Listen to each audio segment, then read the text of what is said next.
Put a finger down if you've ever gone on a Bumble date with a murderer. Punch yourself in the face if the victim was his own son. And yes, I have a filter on because if I didn't, you guys would probably call the police for a welfare check. This is the story all about how.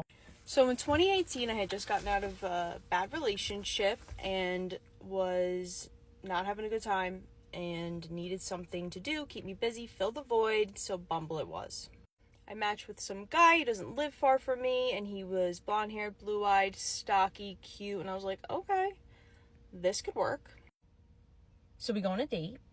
I meet up with him, and I don't drink anymore, but he's, like, drunk, and I didn't really like him, but again, it kind of was just something to do in the summer.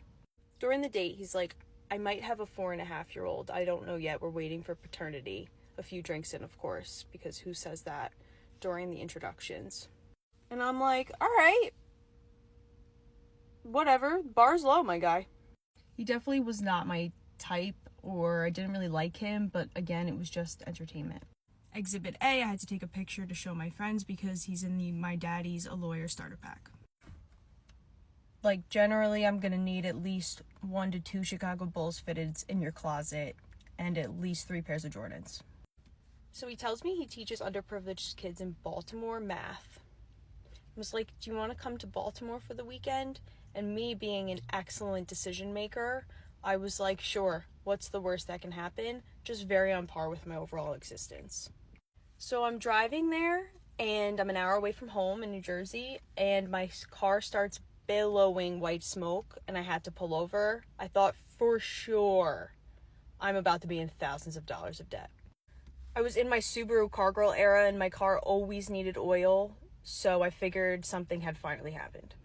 There she is on the side of Route 1, and there I am, down bad, waiting for my friends.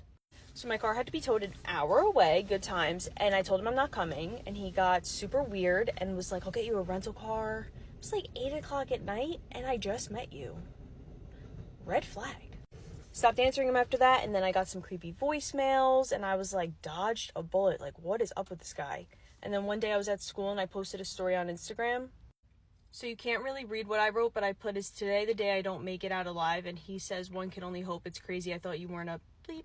Fast forward some years later, I'm scrolling on Facebook, and this photo is going around the internet saying, man wanted for killing his son.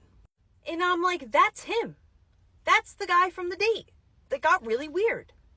So I guess he did have a son because evidently he murdered him.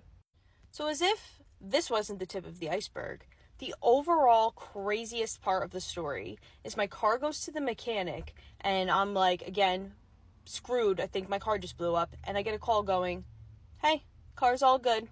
You just put too much oil in it. So yeah, that's the story of how my car faked its own death, and I never made it to a second date with a murderer. And now I watch him on court TV on TikTok, and I hope he rots.